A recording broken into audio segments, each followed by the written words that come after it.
بسم اللہ الرحمن الرحیم. السلام علیکم ویورز. میں خوش آمدید کہتا ہوں آپ کو انسائٹ پر اپنے اسلام آباد اسٹوڈیو سے. کچھ اسپیشل پروگرامز جو انسائٹ کے لیے ہم آپ کے لیے یہاں پہ لے کر آئے ہیں اسلام آباد اسٹوڈیو سے.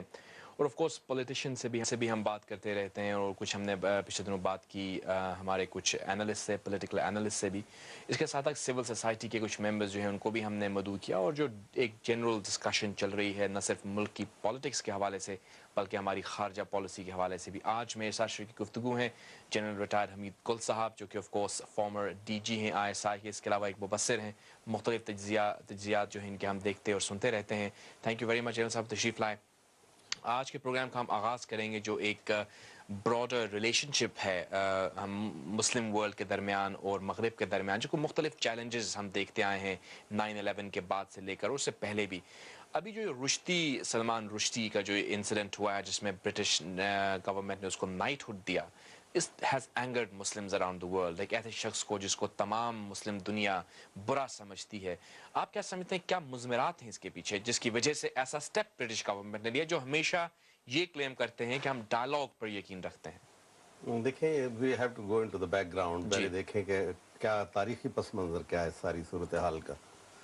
تو یہ تو صدیوں سے چلا آ رہا ہے سلسلہ کہ محب رسول مسلمانوں کے دل سے نکال لی جائے, قرآن کے اندر تحریف کر دی جائے. اللہ کا وعدہ ہے کہ میں اس میں تبدیلی نہیں ہونے دوں گا. جی, لیکن بہرحال شیطان کا بھی اپنا عزم ہے, اس کا بھی ایک ڈٹرمنیشن ہے کہ اس میں تبدیلی لائے.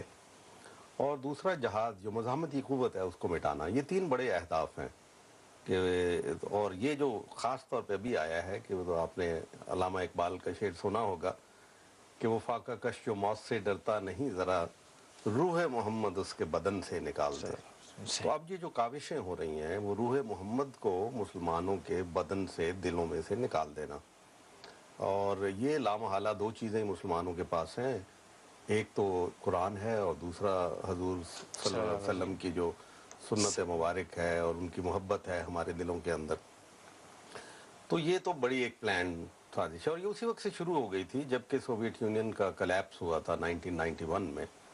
تو اس کے بعد 1993 میں آپ کو یاد ہوگا کہ ہنٹنگٹن صاحب نے ایک تھیسس لکھ مارا, کلیش آف سیولائزیشن, اور اس میں جوڈائو کرسچن سیولائزیشن کو انہوں نے کنفیوشس اسلامک سیولائزیشن کے مد مقابل دکھایا.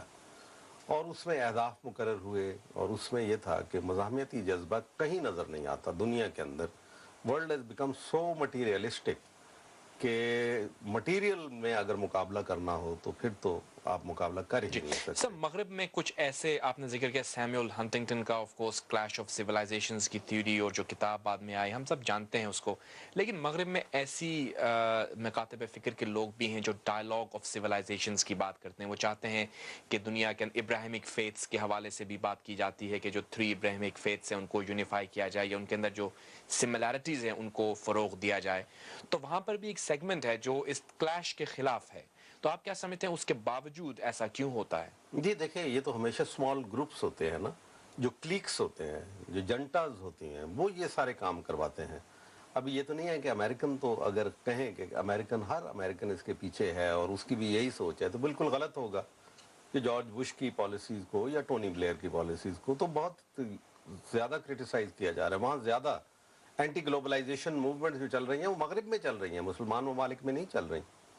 تو یہ ایک لوگوں کے اندر ایک قدرتی طور پہ, فطری طور پہ ایک اچھائی کا عنصر موجود ہوتا ہے. لیکن بہرحال وہ لوگ جو بیچ میں اس کے اوپر ڈارک امپلس جس کو میں کہتا ہوں, ان کی ایک نفسیات کے اندر, پالیسی میکنگ کی نفسیات میں موجود ہے, وہ اب بروئے کار آتی ہے اور وہ مشکلات پیدا کرتی ہے. وہ کیا کہیں گے, we talk about meeting of civilization, not a clash of civilisation.